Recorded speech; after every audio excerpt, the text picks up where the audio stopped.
Let's kick things off by exploring what radical candor actually means. At its core, radical candor is about caring personally while challenging directly. It's a communication style that encourages honest, clear feedback without sacrificing empathy or respect.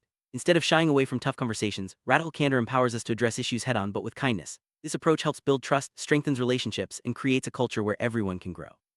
As we dive deeper, you'll see how radical candor can transform the way you give and receive feedback, making it a powerful tool for both personal and professional development. Feedback is the backbone of growth both for individuals and teams. Without honest input, it's easy to repeat mistakes or miss opportunities for improvement. Radical candor takes feedback to the next level by making it actionable and meaningful. When we give feedback that's both direct and caring, we help others see their blind spots and encourage them to reach their full potential. This isn't just about pointing out what's wrong, it's about supporting each other's development and building a culture of continuous learning. Let's see how radical candor changes the feedback game. Radical candor stands on two main pillars: care personally and challenge directly. Caring personally means showing genuine concern for others as people, not just as coworkers. Challenging directly is about being honest and straightforward even when it's uncomfortable. When these two elements come together, feedback becomes both kind and clear. This balance is what makes radical candor so effective. It's not about being brutally honest or overly nice, but finding the sweet spot where growth can happen. Next, we'll break down each pillar and see how they work in practice. Start with caring personally. This means taking the time to understand your colleagues, their motivations, and their challenges. It's about building real relationships and showing empathy, so feedback doesn't feel like criticism but rather support. When people know you care, they're more likely to listen and respond positively. Simple gestures like asking about someone's day or recognizing their efforts can lay the foundation for trust. Remember, radical candor isn't just about what you say, but how you make others feel.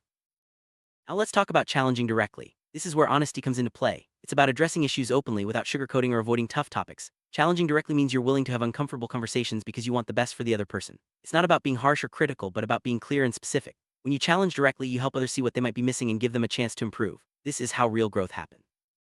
Uncommon pitfall is ruinous empathy, when we care so much that we avoid giving honest feedback. While it feels kind in the moment, it actually prevents growth and can lead to bigger problems down the road. Radical candor helps us avoid this trap by reminding us that true care involves honesty. By balancing empathy with directness, we ensure our feedback is both supportive and effective. Let's look at how to spot and avoid ruinous empathy in our daily interactions.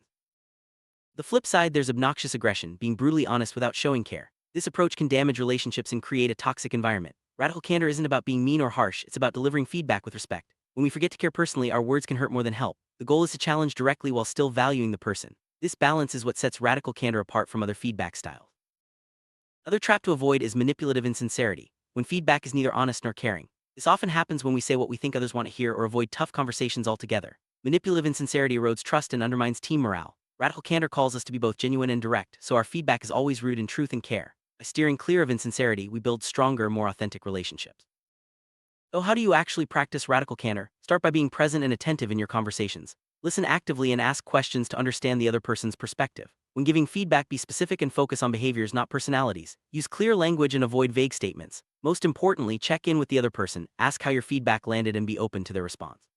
Practicing radical candor takes time, but with consistency, it becomes a natural part of your communication style. Effective feedback is timely, specific, and actionable. Don't wait for annual reviews, address issues as they arise. When you see something worth mentioning, share your thoughts in the moment. Be clear about what you observed, why it matters, and how the person can improve. Remember, the goal is to help, not to criticize. By making feedback a regular part of your interactions, you create an environment where everyone feels supported and motivated to grow. Receiving feedback can be just as challenging as giving it. The key is to listen with an open mind and avoid getting defensive. Thank the person for their input, even if it's hard to hear. Reflect on the feedback and consider how you can use it to improve. Radical candor works best when it's a two-way street. Encourage others to share their thoughts with you and show that you value their perspective. This openness builds trust and helps everyone get better together. Creating a culture of radical candor starts with leaders, but everyone plays a role. Encourage open communication and make feedback a normal part of your team's routine. Celebrate when people give and receive feedback well and offer support when it's tough. Over time, this creates a safe space where honesty and care go hand in hand. Feedback culture isn't built overnight, but with patience and practice, it becomes the foundation for high-performing teams.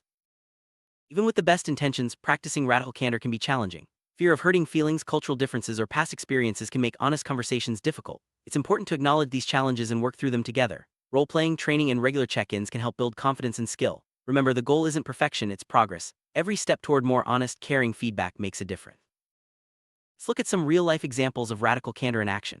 Imagine a manager who notices a team member struggling with deadlines. Instead of ignoring the issue or criticizing harshly, the manager sits down for a candid, caring conversation. They discuss what's going on, offer support, and set clear expectations for improvement. The result? The team member feels valued and motivated to do better. Stories like these show how radical candor can turn tough moments into opportunities for growth. The end radical candor isn't just a feedback technique, it's a mindset that transforms relationships and organizations. By caring personally and challenging directly, we create environments where people feel safe, valued, and empowered to grow. The art of radical candor takes practice, but the rewards are worth it. Stronger teams, better communication, and lasting success. Start small, be consistent, and watch how honest, caring feedback can change everything for the better.